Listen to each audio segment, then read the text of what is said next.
Thank you for joining this meeting of the Concord Board of Health in accordance with Governor Baker's executive order permitting virtual meetings during the COVID pandemic.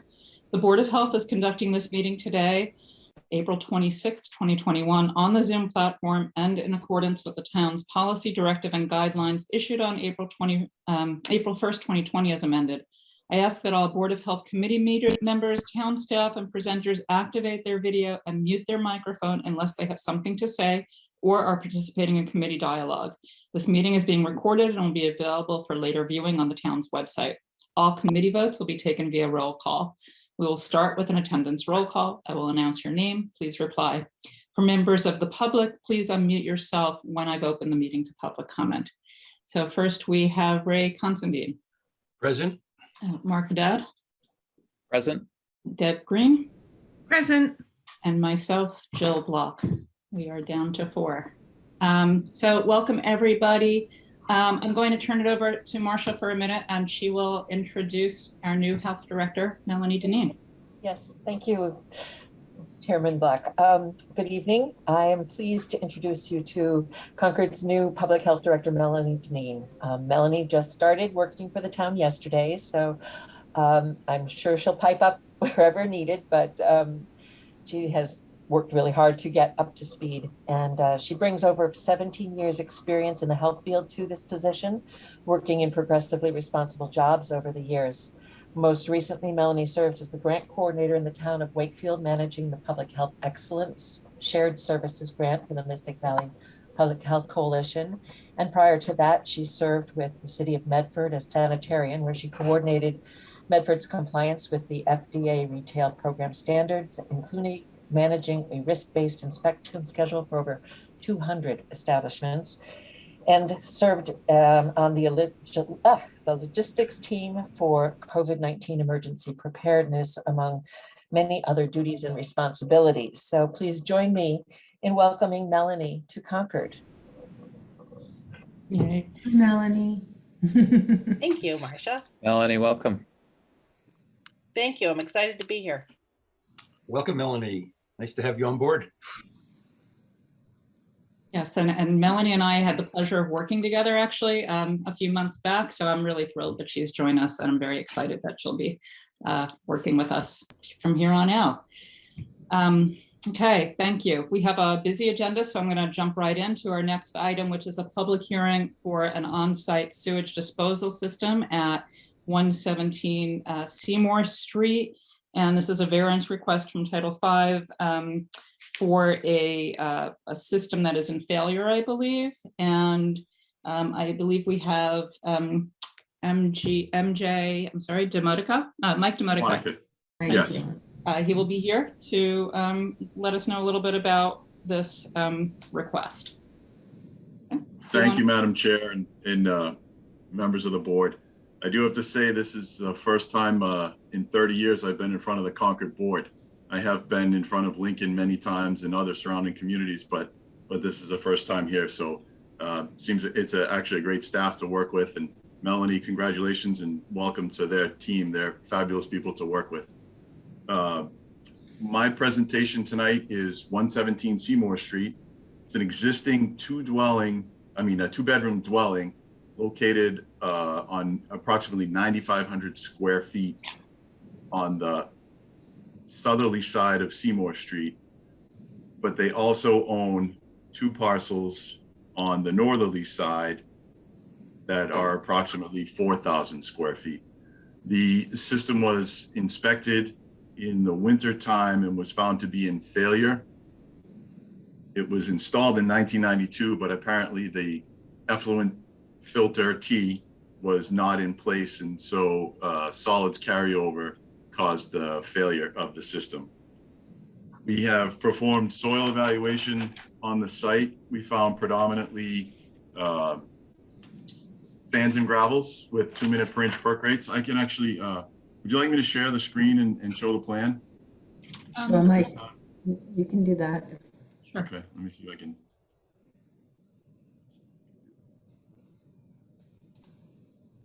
Great. So as I described, there's a parcel, if you can follow my arrow with this, everybody see this okay? Is it large enough? Yes. Okay, so the parcel where the house is located is here. It's about approximately 9,500 square feet.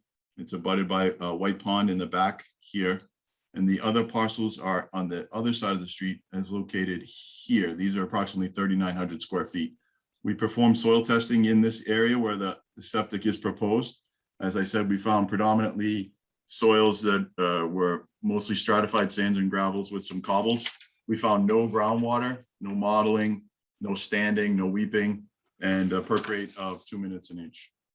So we proposed to replace the existing trenches, which are shown here.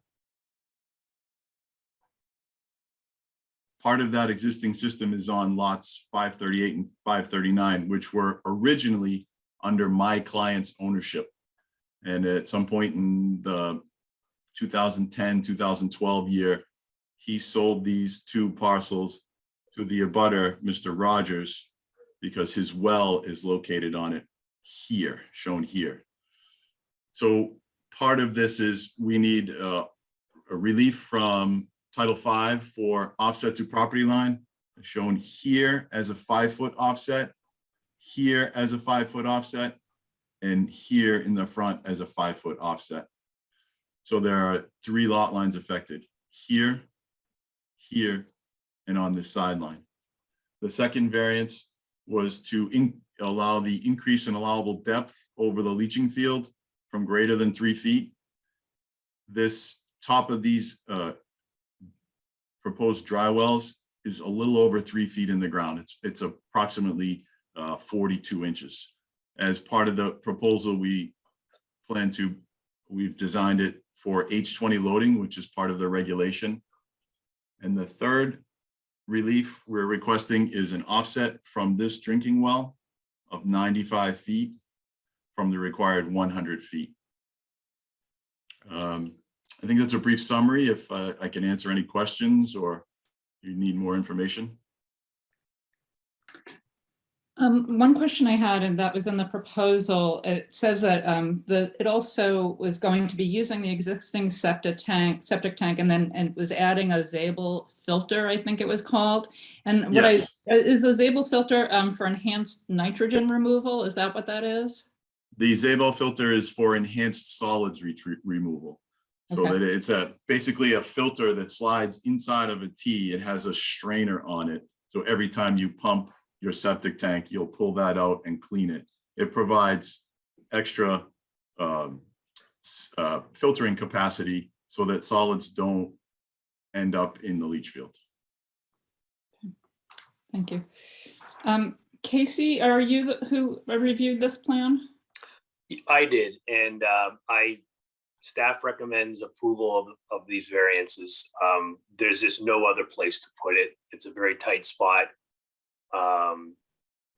That's basically it. It's a 2-bedroom system. It'll require a deed restriction for the 2-bedroom, before issuing a COC, and also it'll require a I don't know if you want to mention a bit about the surveyor that's required. Yeah, for the lots.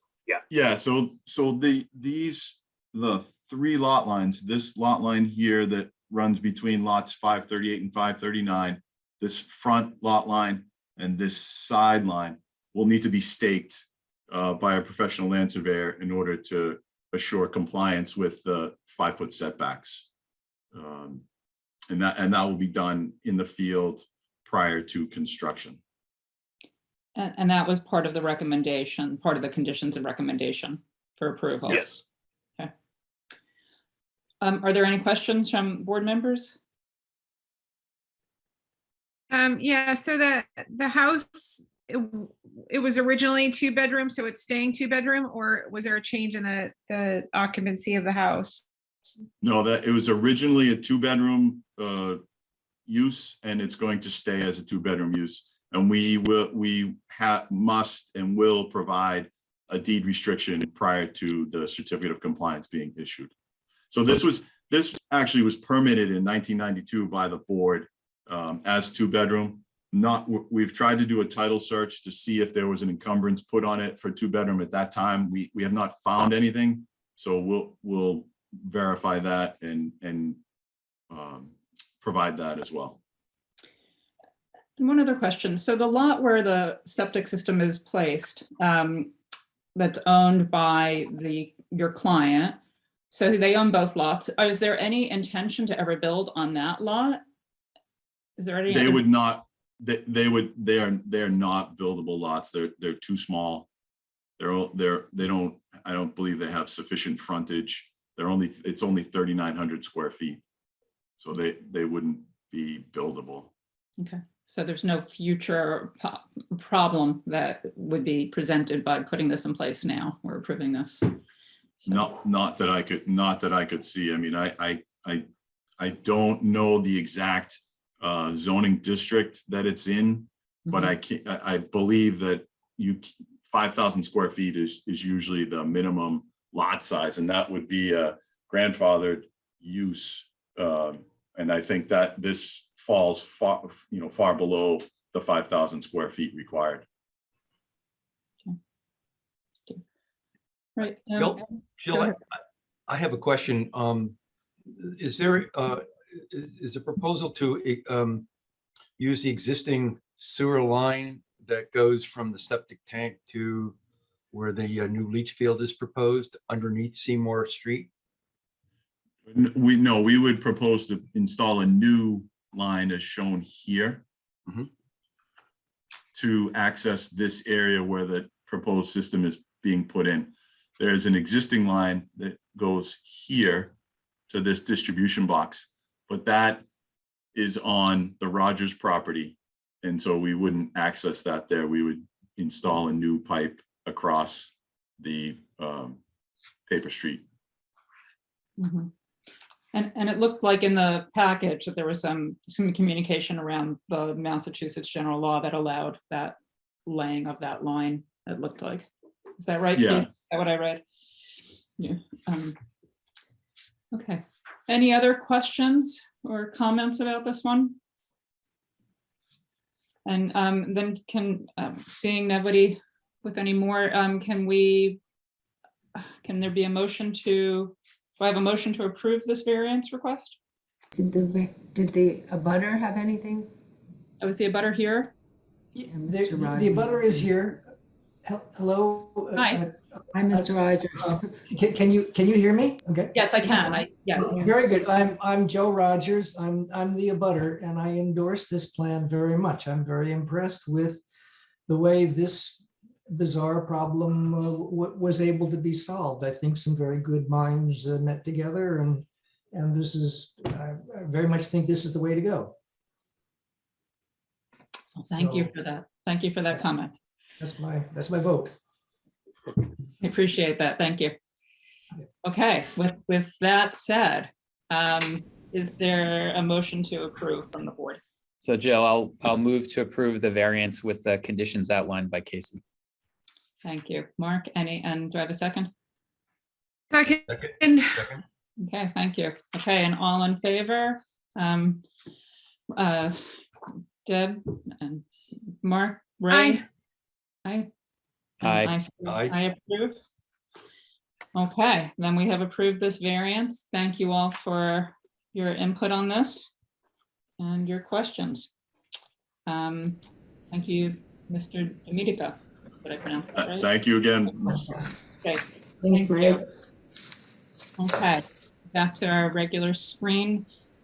Moving on to agenda item number 3, another on-site sewage disposal system. And this one is for the Concord Middle School, specifically a replacement on-site sewage disposal system at the Sanborn campus. And this is a variance request from schools from the standard Title V system sewage flow design criteria. So I understand that this is why we are so honored with Susan Rask's attendance as well. And I understand we have a number of representatives from the soil evaluators, from Niche Engineering. So thank you all for coming. And I don't know who wants to speak first, but the floor is yours. Brian. Madam Chair, hi, my name's Stephen Ventresco with Niche Engineering. Hi. And so thank you for having us tonight, and just want to apologize for the link that I'd sent out earlier for not working, but I hope the supplemental information I provided as an email with PDFs you were able to open and review prior to the hearing. I'm going to share screen just so we can take a look at the site. Most of you are familiar with the Concord Middle School on Old Marlborough Road, and specifically wanted to point out Old Marlborough runs basically from, I guess, northeast to southwest at the top of the page here. And then the existing Sanborn School is just outlined in gray. And what the project wants to do is construct a new school, which is shown in purple, and associated parking and stormwater design in athletic fields, which would go ultimately over where the existing school currently is laid out. What I've also provided on this image for context and for discussion is showing the approximate location of the proposed septic tanks. And this is a very schematic layout that we're showing here. But essentially in green, we're showing septic tanks and then a pump chamber here. And then this would be dosed to a field, which we're showing on the northeast side of the site, which is essentially where the existing field is, which is here on this side of the existing school.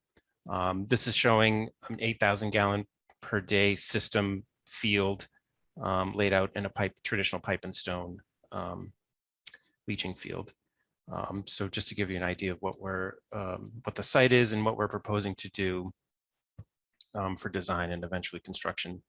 And so the application for a variance before you is to, which is allowed under Title V, is to vary the flows for a school and using the water meter records from an existing school that has recently been constructed and that has the same characteristics. And so for instance, in this school, which is a middle school, we'll have a gymnasium and a cafeteria, but no showers. And so what we used as an equivalent school is the Concord Carlisle Regional High School, which has a gymnasium, cafeteria, and also showers. And what we did is we looked at the flows, the water meter records over the past 3 years. And then as allowed under Title V, we took the averages and then we multiplied it by 200% to get an approximate gallons per day per person of about 7.1. And so we'd like to use that flow for the proposed Concord Middle School project. And so the memo that we provided, which is dated April 18th, which I believe that you have, outlines our rationale for why we want to use this flow and provided the calculations. And I'm sorry, 7.23 gallons per day per person. And so as allowed under Title V for this variance for schools and explicitly for schools, we were asking for an approval by the Board of Health and also a letter of support. And we would send that along with WP 60, the variance for school form, to DEP for review and hopefully approval. And so I'd like to thank Susan and Marcia. We've been having some discussions over the past months about this and kind of working through the logistics and the details. So I appreciate their help and guidance.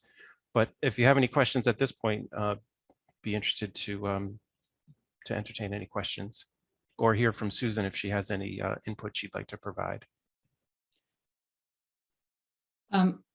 Susan, I would like to hear your input, but just for clarification, my understanding is that this is because this is lower, this is a lower flow than what Title V allows for. It changes the requirements for the types of system. Is this right? And so this variance request is to go to a different, the system based on lower rates. And this is a step ahead. This is needed to be submitted with the to the Department of Environmental Protection ahead of time. We would normally be reviewing this after the fact, after that approval, but it has to go in now. So I think that's my understanding. Susan, if you could help us out here. Sure. I'm going to give you a little bit of historical background. Title V changed significantly in 1995, and it used to be that design flows over 15,000 gallons a day required a groundwater discharge with a little package wastewater treatment plant. And sometime when they changed the code or shortly thereafter, they dropped that limit to 10,000 gallons a day. And you can see if you use the Title V design flow for the middle school, it would, if you're using 20 gallons a day, you'd be at 16,000 and something. And if you use 15, you'd be at around 13 gallons and something. So a number of schools that were built in the late 1990s kind of got caught in this pickle because all of a sudden they were over 10,000 gallons a day and DEP made them put in wastewater little package treatment plants to remove nitrogen. And then as it turned out, they got nothing close to the design flow in Title V. In fact, they got significantly less, typically about half.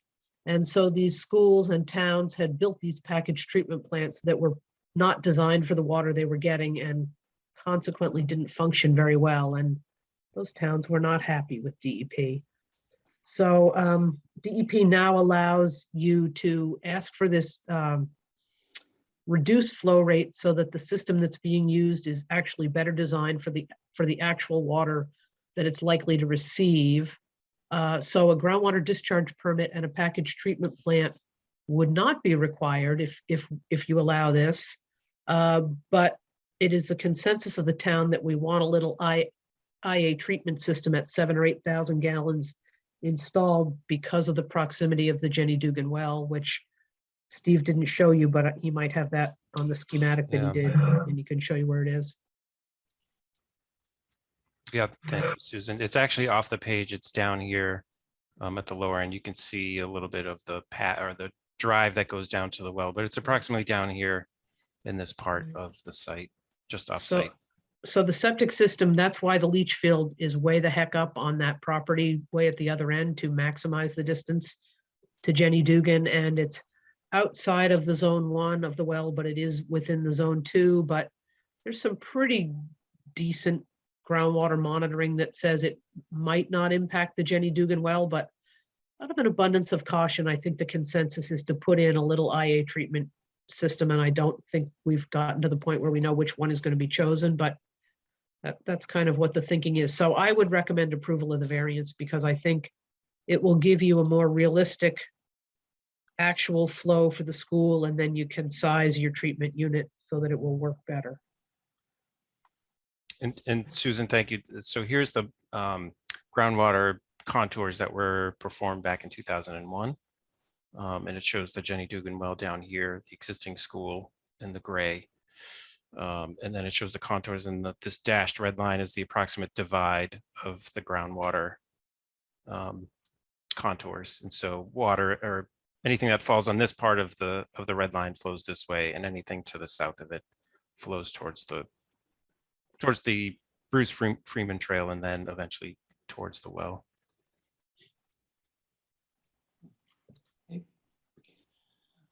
Okay, thank you for that. Thank you, Susan and Stephen. Questions from the board?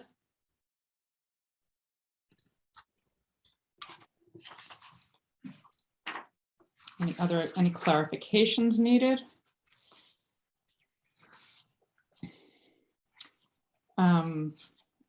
I see no comments, no questions.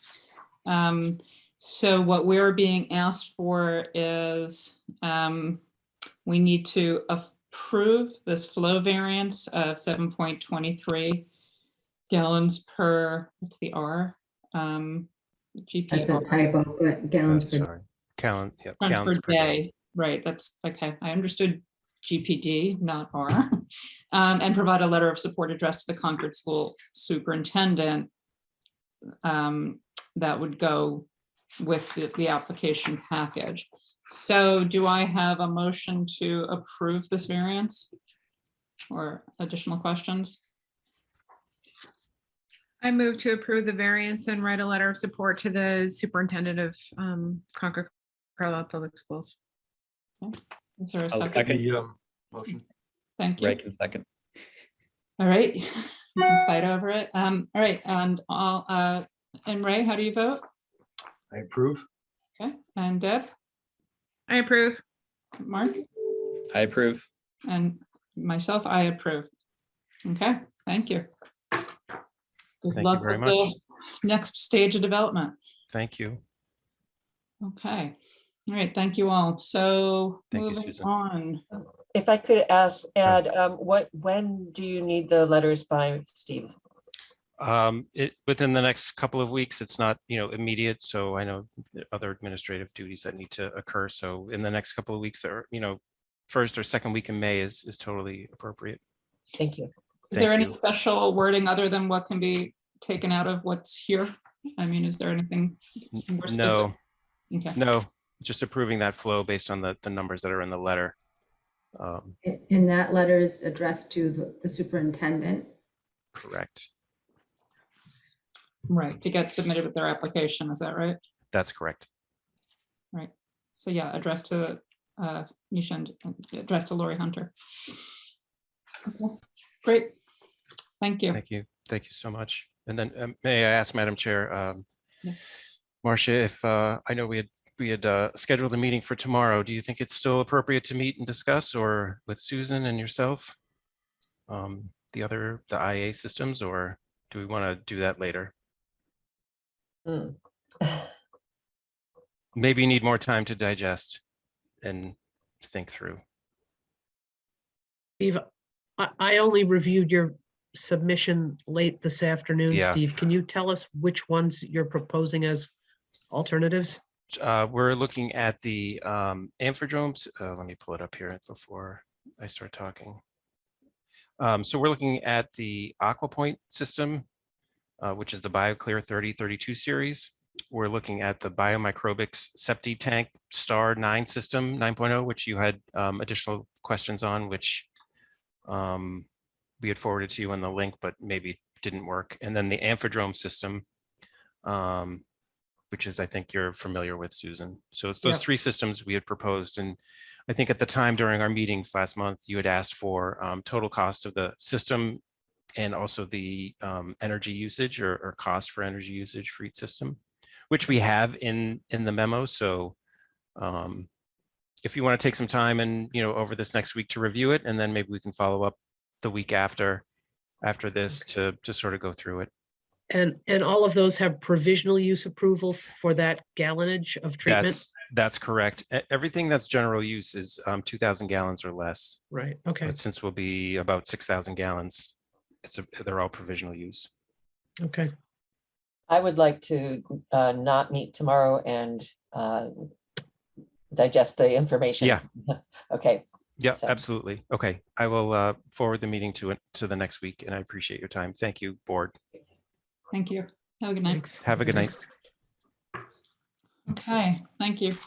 All right, moving on to agenda item number 4, which is the COVID update and conversation about public messaging as we move forward. I don't know if all of you heard, the interesting word out from the CDC today and their seroprevalence studies that found that, up until just, I think the period from December to February, there was this huge increase in antibodies indicating exposure, COVID infection.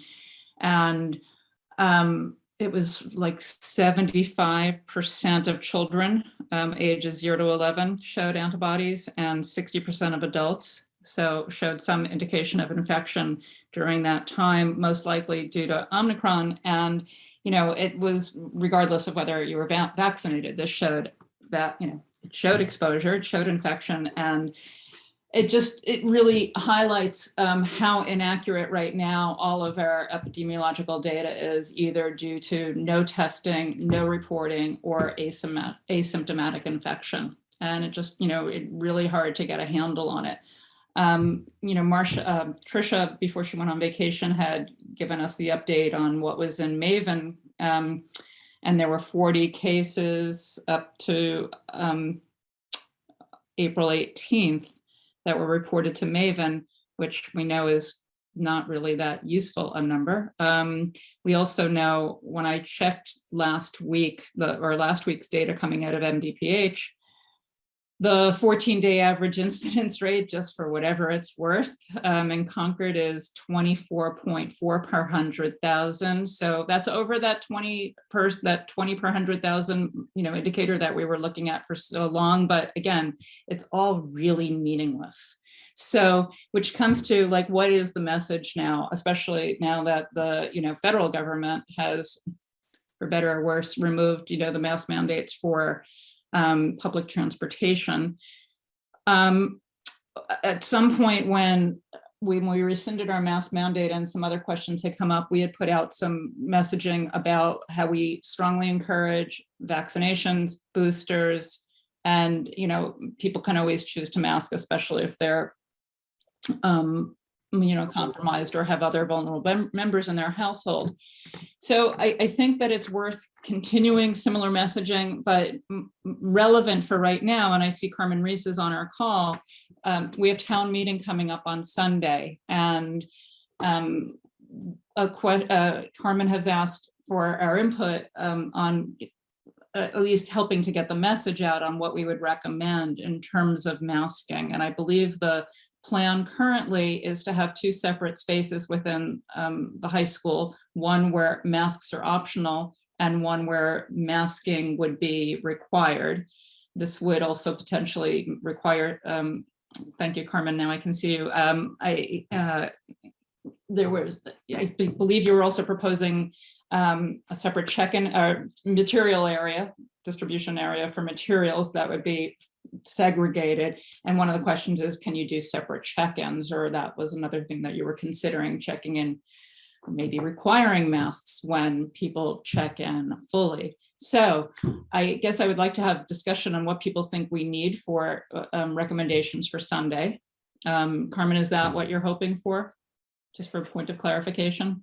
Yes, Jill, I realize it was not on your agenda for this. So I'm not asking for a vote of the board or for you to take any kind of action that wouldn't be appropriate, since I didn't ask you to be on the agenda. But I was hoping that I could be able to report to citizens. The guidance is changing all the time, and I was just hoping that I could report what our own Board of Health is advising with respect to masks. And I know for sure that whatever we're advising, whatever the board is advising, and whatever the state and federal government is advising, there are going to be some people who are going to feel more comfortable with masks. And it seemed appropriate to me to create a separate area for them so that they could have that comfort. So we don't want anyone to feel discouraged from coming to town meeting. And if you're going to create that separate area, then it doesn't feel right for them to have to queue with people who aren't wearing masks to pick up their materials and queue with people who aren't wearing masks to check in. So we thought we would try and create separate tables for that also. But basically, the thinking is that people will come in the front door and we'll have some of the high school on the cafeteria side, lower parking lot. And we'll have a couple of sandwich boards there that just have big arrows that say masks optional this way, masks required this way. Seems reasonable. So I'd love to have your thoughts, and I'd love to be able to tell folks a little bit about, a little bit about what the data is at the moment. And just to make this particularly interesting, I'll tell you that the moderator, me, I have COVID currently. So I, based on the CDC guidelines, I should be on the other side of this with a negative antigen test by Thursday, and then I'll just need to wear a mask at town meeting. But it's everywhere. It is everywhere. And in terms of requesting data, as I just shared, the data is so inaccurate that I honestly don't know if there's any value in sharing it. I share it here, but not really with any confidence that it tells us anything. Other board members, what are your thoughts about how, this plan? And I mean, I think what we've always said to people, that that if you feel more comfortable in a mask, then wear a mask. I think it sounds like a nice idea for there to be a mask section. I just think having two separate check-ins just sounds chaotic enough. I mean, checking in for town meeting is chaos to begin with, and sort of trying to have signs directing people this way or that. I don't know. That sounds a little chaotic to me, but it's probably reasonable. It's nice probably for some people to have to sit in an area where everyone else is wearing masks, but we don't have masks in town anymore. There's no more mask mandate. There's no more masks in the schools. I think it's, people have to do what they are comfortable with. And Susan's right. The data is very skewed right now because so many people home test. And so it's out there, and I think people just have to assess their own risk and go with it. Yeah. Yeah, I agree, but I think Carmen, if you can pull it off, I think it's great to be able to do the two sections, because I do think this is something where we wouldn't want to discourage participation at town meeting. And I think, you're sort of having the right compromise that gets the most people comfortable, which is, it's kind of a unique event in the sense of there are a lot of things where I feel like if people aren't comfortable, they don't have to, go in the swimming pool or whatever. But I think this is one where, they've got, it's sort of an important citizenship duty and right, and we should, try to accommodate having people comfortable if we can. So I think that's a great plan. Mm-hmm. Jill, are you suggesting that we revisit the mask language at all? Not necessarily. No, I don't think so. I think, where we last landed, which was that we recommend vaccinations, boosters, and masking if you're immunocompromised, et cetera. And Gabby pulled up, what prompted that, Gabby? I don't even remember. When a few weeks ago on news and notices, we did send out public messaging on our recommendations, and it was short term, but it was it's the same message, I think, that is valuable now. I would recommend just going back to that message. Yeah. The message that was the pre-mask requirement message that we had. It's sort of a common sense approach, and those people who are at high risk can act accordingly, but we're not instituting any new mandate. So I would urge us to go back to that kind of language. I would agree with that. And, it was interesting. I was on this past Sunday night was the town's annual Holocaust Memorial Service at the townhouse in the select board hearing room. And I attended that this weekend. And there was no information ahead of time around expectations around masks. But my observation was that 95% of the people attending wore a mask. And given this community and what I observe just in the stores is, I think that you're going to have a heavily masked population at town meeting, and that nobody's going to object to these, precautions being taken. So I think that plan is reasonable, and I think that Carmen, you had noted that like our website currently does not have any guidance or our current guidance. And I would like to suggest that the guidance that we had issued that went out via news and notices actually goes out onto the website. And I didn't pull up the language right now, but it was essentially these very common sense recommendations. So I'd like to see that happen. In terms of, I guess I always curious though, whether within the office, whether at the health department, whether you're getting calls at all these days, one way or another. Nobody's complaining. Nobody's asking for masks back. Right. Good. I think it's just really reflective that we're all kind of moving into a new phase here, and we're all kind of adapting our own lives and making choices for ourselves. Right. Okay. All right. So can we resurrect the last message that we got, that we had, and get it out on news and not on news but add it to the website? And if you would like, should we be adding a news and sending out another news and notice? Or Carmen, were you planning on doing that with letting people know ahead of time? Sorry. Yes, Yeah. I was planning to ask Erin Stevens to send out a news and notices. She beat me to the punch in getting the reminder about town meeting out because I wanted to put the mask information in there, but we'll just do another one. So I will ask her to send out another news and notice that is just going to let people know what the plan is. And it's my hope that if there's anybody who's reluctant to come to town meeting because they're worried about being in a space where there's a lot of people who don't want to wear a mask, I want them to know that there will be an area where everyone will be wearing a mask. Mhm. Right. And to the extent that I can report in that announcement what the current Board of Health recommendation is in Concord, the common sense recommendation, I would be happy to do that. I'd just love to see it before I send out the news and notice.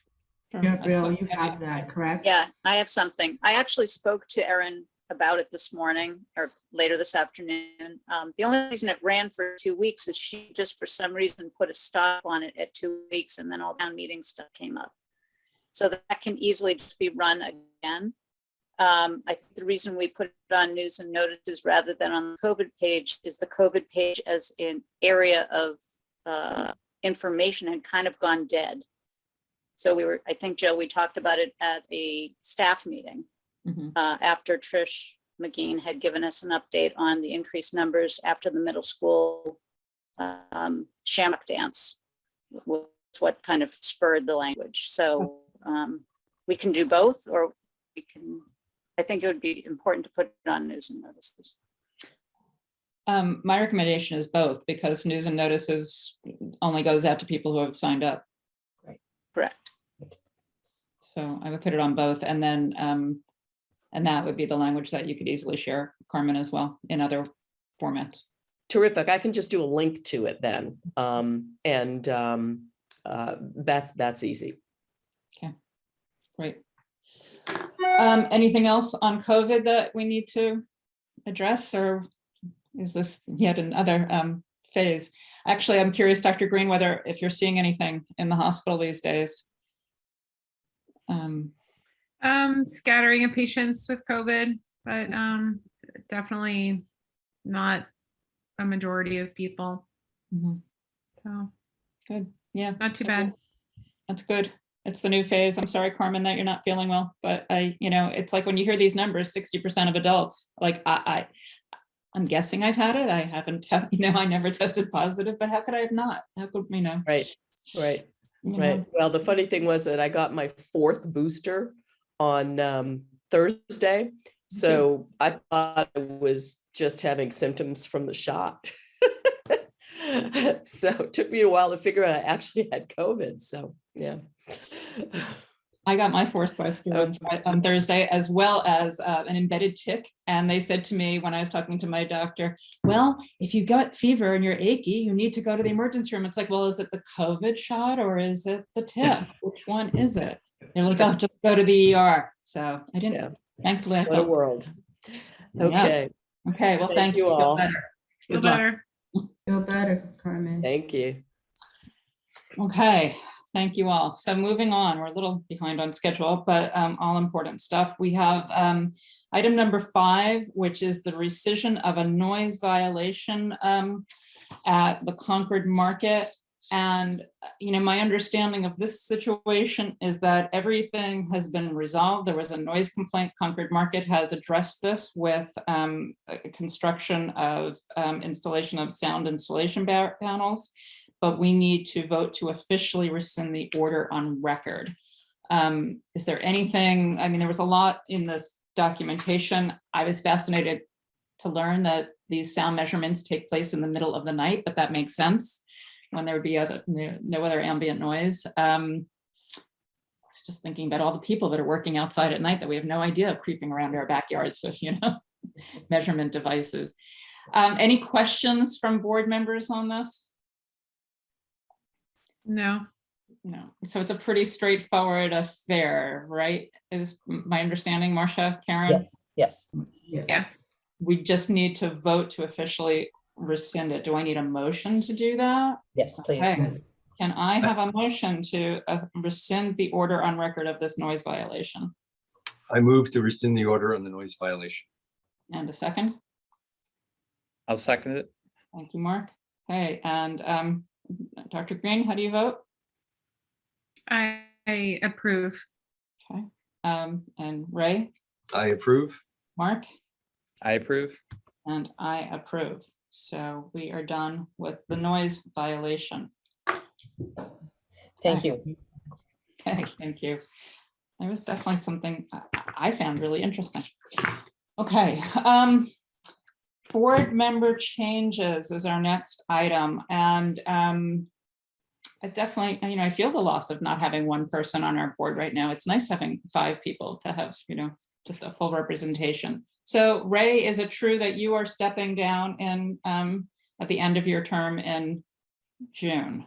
You're done. I believe it's actually May. That's my last meeting. Nay, Okay. well, serve 2 terms.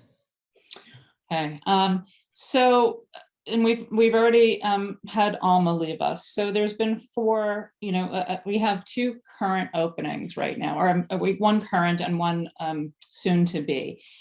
A number of people had expressed interest in joining the board, and some of that interest was expressed through cards submitted to the town manager's office. Some of that information had been collected over the years, and took a while to get that information, but I received a spreadsheet with that a few weeks ago.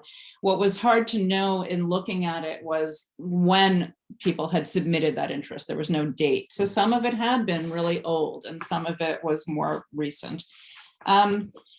So there were a couple of people that I was not able to make contact with because they were no longer interested. Their emails were no longer valid. Phone numbers were disconnected. Landlines are out of function these days. So I ended up having 4 conversations with prospective candidates. And I know that it's been the tradition that, as Karen has informed me, that with Alma, we would like to, the tradition has been to have a nurse fill that seat, as well as there's always been a physician on this represented on the board. So we're fortunate to have Dr. Green currently.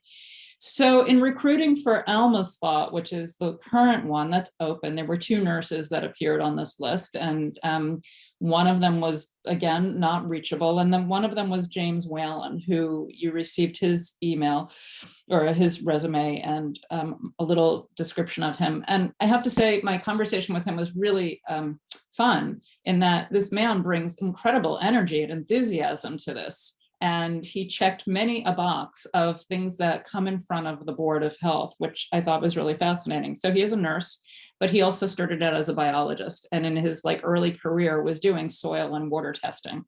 So, has that background of some of the science that we rely on. He's been a nurse in a psychiatric hospital. He lives in the White Pond neighborhood, has been involved with at least paying attention to what's on with the pond and the algae blooms. Because he has elementary age children in the Concord schools, he had tremendous familiarity with the work that Dr. Hunter has done to keep the schools healthy and safe for our kids. And for the fun of it, he follows the epidemiology of COVID in town. So he was able to cite all sorts of statistics to me. So this was a man with incredible energy and enthusiasm, and I think he would be a real gift to this board. I would really, it was so much fun talking to him, and he just really understood so many of the different issues that we face. The other conversations were fascinating as well with Urvashi Upadhyay. I'm probably botching her middle name. I feel bad doing that. She born and raised in Concord, went on to medical school at Hopkins, and runs the, I don't have her CV in front of me, as you all saw, it was very lengthy, but she is truly a brain surgeon. And when I asked her if when she asked me about the logistics of the meetings, I said that meetings take place on Tuesday nights. We generally meet from 1 to 2 hours. She's like, well, I have surgery on Tuesdays, but that shouldn't be a problem. So kudos to her. Clearly a woman with high energy, and is not fazed by operating on a brain during the day and then coming to one of our meetings. So she was fascinating. Suzanne Allen is a neighbor of Alma and wasn't really familiar with the workings of the Board of Health until she was talking to Alma and learned that Alma was retiring from the board. But was really fascinated by the work, has always been really interested in health issues and would love to get more involved in the community that she's lived in for, it sounded like, for over 20 years, but has, because she's been working full time, has not been engaged as much with town management at all. But she brings a real interest in it, and as a licensed psychologist, I think she would have some real insights into the, or be of use for the mental health issues that we know are a huge priority in the community. So might be really useful to have that. And then the fourth person is David Ropig, who many of you know, what was interesting about David is that, again, when I said that he had submitted his interest to the town and I received this spreadsheet, his interest was indicated many years ago, actually. And so he wasn't actively seeking this position at this point, whereas the other three were or are. And so I think the conversation was a surprise. It's like, oh yeah, I forgot that I had submitted that years ago, and this could be really interesting. And what does it look like? And and he brings, as you could see, a very extensive background that's relevant, but again, was not necessarily actively seeking out the role. That's a little bit of everything. That's, a little bit of these conversations. I'd say that we have, we have an immediate opening for Alma's seat. I'm sure the sooner we fill it, the better. And I would like to recommend that we ask James Wayland, or we recommend that James Wayland is invited to join. And then the rest, I'd say that we have some really wonderful choices, and I don't want to make any assumptions right now. So I'd love to hear other thoughts on this. I think, and let me go back for a second. My understanding through Karen is that we will make our recommendations to the town manager, and they get to do the appointments, but it is our recommendation that they will follow. That is correct. You make a recommendation to who you would like to see, but the final appointment comes from the town manager. Yes. Thoughts, understandings, perspectives, comments? Jill, I totally agree with you. When I looked at the resumes, I thought James Whalen would be just awesome to have on the board, to have the nursing background, having children in the school system, and just kind of the biology background. I think we deal with a lot of issues in the environment, and I just felt like he's just, got a lot to bring to the board. So I would really like us to recommend him. Mm-hmm. Thank you. Jill? Yeah. I would agree. I listed him as my top choice for filling Alma's slot. I think you confirmed some of that with your comments about his energy. I like the fact that he has 2 children in the school system. I like the fact that he has a biology background. I think all of that could be enormously useful. I also, in terms of filling my slot coming up after next month, I actually think David Ropig would be a very interesting choice. And I sort of harken back to our conversation. I think it was last meeting on health communications. And I think that public health has a challenge, and is trying to help the public understand what public health is all about. And he has really impressive credentials in terms of his journalism background and his media experience, which I think could be really invaluable. So I would support Mr. Whalen, and I would support Mr. Ropig as our recommendations. Mark, does David live near you? I think he mentioned, well, actually you both live near each other, right? Yeah, he doesn't live, we go to the same church. Okay. So I know him from that. And so I don't want that to bias me, but I think he'd be interesting. I sort of agree with you, Jill, that, for Alma's seat, it makes sense to have a nurse. We have one, seems like rock star candidate, and there's not really another nurse competitor. So that seems a pretty compelling and easy one. And I think the other ones that are all, could be valuable, bring different perspectives. I think Ray makes a good point that David probably has some skills that, are complementary to the rest of the board composition, whereas maybe, the neurosurgeon, I'm sure would be great, but probably has a lot of overlap with Dr. Green's skills and, maybe is a good person to have in queue for when Dr. Green's time comes, whenever that is. But I think any of them would be great. And I think, I don't know that we have to give the town manager a recommendation so much as the town manager probably, you've met with them, but the town manager probably should meet with the three of them and really suss out who has real interest in being involved and contributing, as opposed to, I'd hate for us to recommend David and then he sort of does it just because we said something. That usually happens. So, Karen. Excuse me for 1 second, Mark. That usually is what happens. So you'd make your recommendation and then the town manager would meet with the candidate or candidates, whoever it. Yeah. But would they meet with all of them no matter what? Probably not, right? I don't know that they meet with all of them, but they just meet with the person that we recommend. I think they just meet with the one that we select. Right.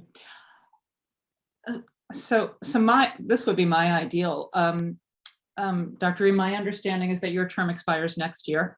2023 is that I think that Urvashi would be great to bring on after you. That I do not, I think having a broader set of skills or different skill set as at this point would be beneficial, and to have a physician replacing you would be what I would aim for. So she was willing to wait around. I would say that. Yeah. The only thing that I would add to that is that there's a lot of physicians who work at Emerson that live in Concord, and I think having someone who's at Emerson Hospital is really important to the Board of Health. I think that sort of being that liaison and having that link is just good for the town. Mm-hmm. So I think she obviously sounds amazing. But I think you're going to lose that connection to Emerson with her. But that, we can talk about that. Especially if or you guys can talk about that next year. Right, especially if our nurse on the board also doesn't have an Emerson. Yeah. I think that's a good point. But also Karen's raising her hand and I'm hopeful she's going to say Dr. Green has another term she could run for. Dr. Green will be done at that point, but you have to remember that in the interim between now and when Dr. Green leaves, other people are going to be submitting volunteer cards. So there may be additional people that you'll be reviewing at that point in time. That's right. And I have a potential candidate to replace me, so not to worry. That's great. Thank you. And I think that's a really smart point about having the Emerson connection. James Whalen did work as a nurse anesthetist there as well at some point, but currently he's at Lowell General. Yeah. Which I think is actually interesting too, in terms of just having, we ended up having one of those interesting conversations about public health and, populations and community health and such. But I think you're right. The Emerson connection is certainly an important one. So that would suggest that, we would be considering further David Ropig and Suzanne Allen for Ray's position. And so maybe there's an additional step here before we make a recommendation, because we have a little bit of time, not much, but there's some time. And perhaps maybe other board members would be interested in having a conversation with either Suzanne and David, not just me, so that we can maybe revisit this at the next conversation, the next meeting. Does that seem like a reasonable approach to this? Because I think they both bring valuable skills, but as Mark just said, David was surprised by the inquiry, whereas Suzanne was, she sought it out. She sought out the opportunity, but came with a little less understanding of what it's all about, but a curiosity. So, they both, there's some questions. I think that it would just be useful, I think, for somebody else to talk with them besides myself. Yeah. Is there somebody interested in doing that? Can I get a volunteer for somebody that would have that conversation? Just make a phone call and then see what you think. Okay. We can all do it I think we individually, you should- just don't do it as a group. I would probably move that we, submit a recommendation for James Whalen and then maybe revisit candidates to fill Ray's position next month. Like, let's tick off the available slot right now. Okay. And then maybe what I can do is, if I'm willing to have further conversations with them to really express, to dig a little deeper in kind of their interest and motivations, et cetera. But if there's questions that maybe others have to submit to them, that would be helpful for me. If there's anything else you would like to know, I'm willing to, continue those conversations. So for now, though, Karen, what's the process for moving forward with James Whalen? What do we need to do? In the past, what's happened is that you would make an actual motion as to who you would recommend to move forward to the town manager for her, the interim town manager, for her consideration for appointment as the next Board of Health member to replace Alma Healy's unexpired term. So remember, James would be filling Alma's unexpired term, which would then enable him to serve 2 full terms if he so chose. Right. Afterwards. So you'd make a motion to recommend Mr. Whalen as your, potential candidate to replace Alma Healy for consideration of appointment to the Concord Board of Health. Does somebody want to make that motion? That was complicated. I move to submit a recommendation for James Whalen to fill Alma Healy's unexpired term on the Board of Health to the town manager. Did I get that right? That was excellent. I will second it. Thank you. And Ray, how do you vote? I'm in favor. I support that. Okay. And Mark? I approve. And Deb? I'm in favor. And as I am as well. Okay.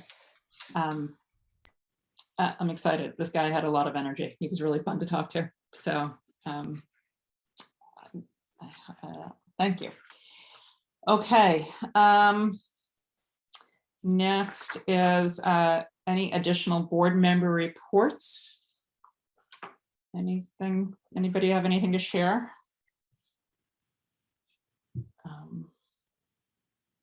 I do not. Okay, things are quiet in our worlds. I guess that's a good thing. Staff reports. I would love to hear from Gabby about the really wonderful restaurant food guide that she wrote along with Elizabeth Hughes, our town planner, on, this was a really fantastic document I found, because you might all remember, my husband and I did open up a restaurant, and if Gabby had only given that to Wade when we first started out, maybe we would have changed our minds. There was so much to be learned in that process.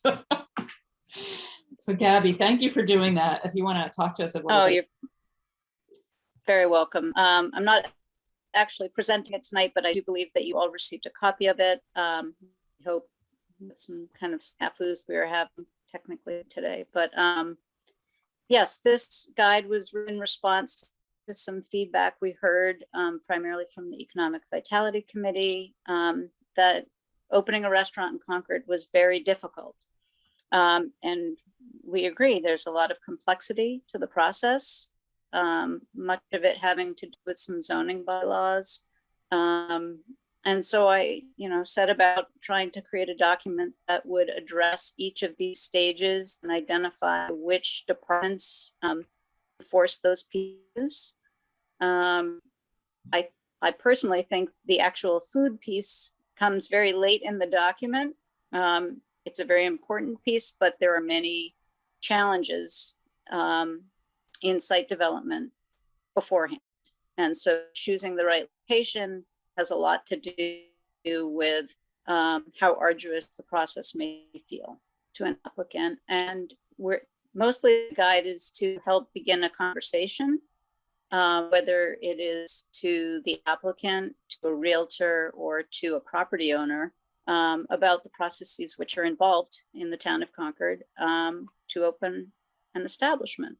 That touches into something that is sort of a bit of an elephant in the room, which is that we have a zoning bylaw that prohibits fast food, which requires seating. In doing so, then there are many other pieces that fall into place before you can develop a site.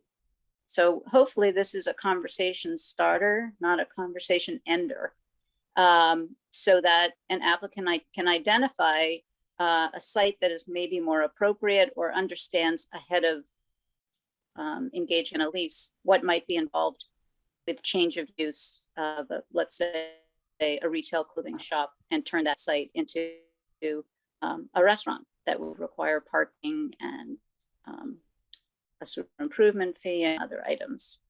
So we're hoping that it's an education tool and a conversation starter. I don't know if anyone has any questions or.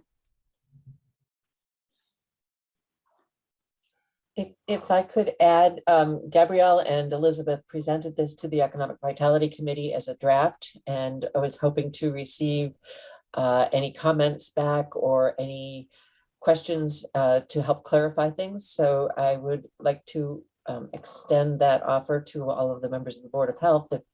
If you have questions that we can clarify things, because the applicants, so often people think, well, I do a great job baking pies. I'd love to bake pies all the time. And they have no clue as to what all is involved. So I think this is a really important step that we can provide to people as they look at Concord and opening a new business. So I think this is all super helpful, although I'm very surprised by some of the requirements that I didn't know the town had, including the parking, for example. I mean, there are so many, like all the places in downtown Concord, I mean, they don't have their own parking. Is it the public parking is close enough to count, or how does that work? There's a waiver procedure for most of the businesses in Concord Center. And sometimes when you have businesses that share parking, such as Brookside over in West Concord, we calculate the parking based on that shared use. So it's an additional step that a property owner or an applicant would have to go through when they want to open something new, a new restaurant in a space that wasn't previously a restaurant. Got it. Okay. So is Concord Center the only place where there's a bunch of waivers in town? They're the primary location for waivers, yes. Yeah.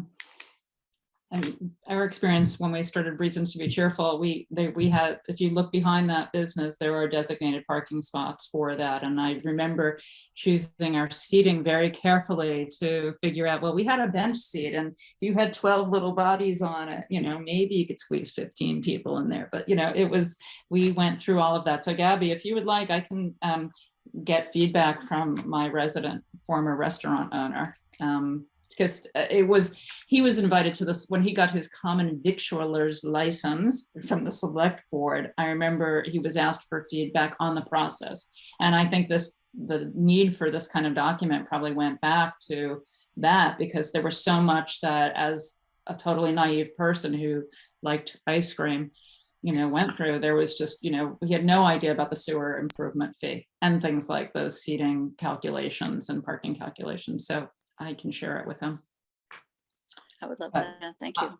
I found it really reflective of what we did go through at that point. So thank you for doing that. You're welcome. Any other questions or comments for Gabby or Marcia on that? Just one that as people find some of these things to be hurdles to opening a restaurant or opening a different kind of business, I think the planning board would be welcome to receive information about what needs to change. I think as we've been working with the Economic Vitality Committee, one of the recommendations might be that we need to re-examine our parking requirements. So I think Elizabeth Hughes is already talking to consultants to help us with that assessment. And also to look at our uses to see, are we providing for the range of uses that we would like to see in the future in Concord? So if there were ever some changes that you wanted to suggest, I think we would be open to, from a zoning perspective, be open to hearing what those might be and how we might respond. So Marcia, I'll just say, this isn't really from a Board of Health standpoint. This is more as a citizen and a zoning standpoint, but the parking thing seemed silly to me. I mean, giving Jill's example, we went to Reasons to Be Cheerful many times. We still do. I've never parked behind the building. I didn't even know there's parking there. We always parked up the street. And if we had to park farther away on the street, we had a longer walk. That was fine. And I would say that's probably the case for most of the, West Concord and Concord Center places. And then the other thing I would just mention, I understand, the town not wanting a McDonald's or whatnot, but the reality of COVID and kind of the new model for businesses in the restaurant space, right? And it's not fast food, it's a lot of, prepared for either, restaurant quality takeout or even, outfits that are preparing food that's like, you finish it off at home, right? So there's a great place in Acton, which I have a conflict on, so I'll just say that, but, Weco Hospitality, which is great. And all they do is, takeout that's, restaurant quality that you take to your home and you sort of finish off, right? And so I think from a town standpoint, we wouldn't want to necessarily discourage our restaurants from being able to compete with those other business models that have kind of emerged, especially in COVID. I mean, 80th Row did it for a while and, things like that. So I would put that out there as, if zoning wise, we don't want a McDonald's, that's not the same as, having 80th Row be able to pivot to doing a lot of takeout, even if it crosses over 51% or whatever, right? So.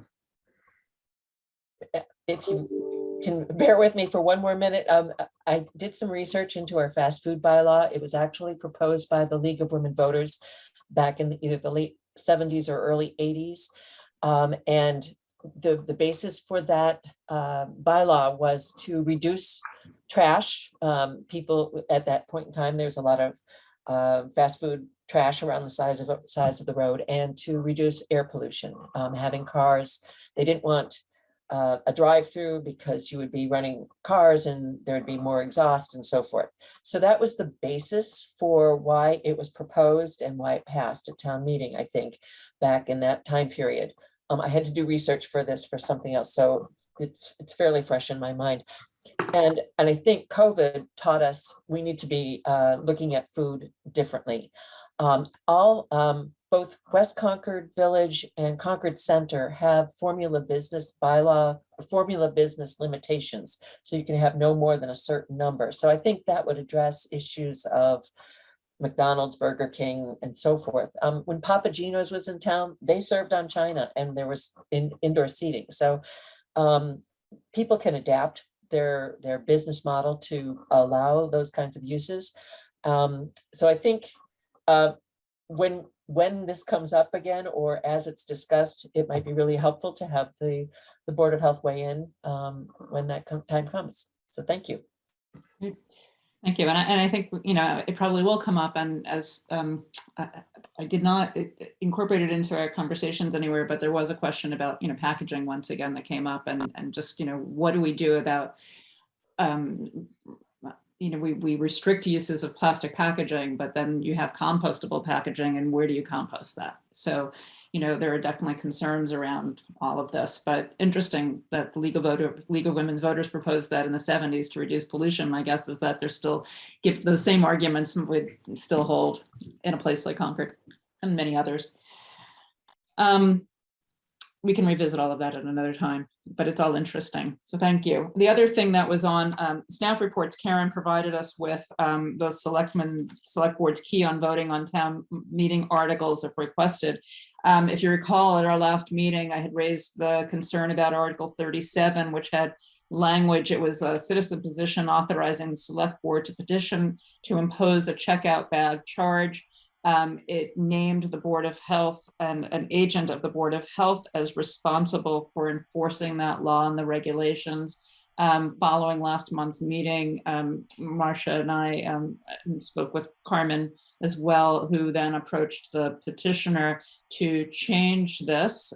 So we are no longer going to be the ones responsible for enforcing this, and instead the language on Article 37 has been changed to the town manager's designee instead of an agent of the health department. So I imagine the town manager could still determine to designate the health department, but the hope would be that they not. So through some conversation. So anyway, so we don't have to take action on Article 37 because we're no longer named in it. Any other staff reports to share? Okay, then moving on to the board calendar. Our next meeting is May 17th. As far as you know now, or is there any conflicts with that date for board members? Will we have a quorum on May 17th? I think I have no issue. I have a conflict, but I'm working on a trade, so I'll keep you posted. Okay, thank you. And the following meeting would be June 21st. So getting towards the end of the school year. Okay, we'll keep posted on that. I guess the hope would be perhaps that we have another member at that meeting if we can get this new member approved in that time. I don't know. That might be tight. It may be tight, but the sooner we get it up there, the sooner we have hopes. But town meeting sometimes, that kind of preempts everything else. I would say so, but you never know. Okay. We'll see what we can do. Okay, and then the last item is we have the February minutes that we got lots of iterations on, including lots of great edits from Mark. Any other, has everybody had a chance to review the minutes, and can we approve them? Can I get a motion to approve the February minutes as they were amended? I'll move to approve the February minutes. Thank you. In a second. I second it. Thank you, Ray. And all in favor, Dr. Green? Approve. Mark? I approve. Ray? I approve. And I approve of the February minutes. Okay. Unless there's no other business, I think we have gotten through our agenda and we are ready to adjourn. Is that the case? Okay. And can I get a motion to adjourn? I'll move that we adjourn. How's that? Never do it myself. Second. Okay, good. Real enthusiastic about that. All right. Thank you all for attending this evening. Thank you for getting us through this very busy agenda and all your input. And I hope you all have a good night. And Melanie, once again, welcome. Thank you for joining us. And welcome. Looking forward to seeing everybody in person sometime again soon. All right. Have a good night, Thanks everyone. for all your help, Good night, everybody. Okay. Thank you. Bye.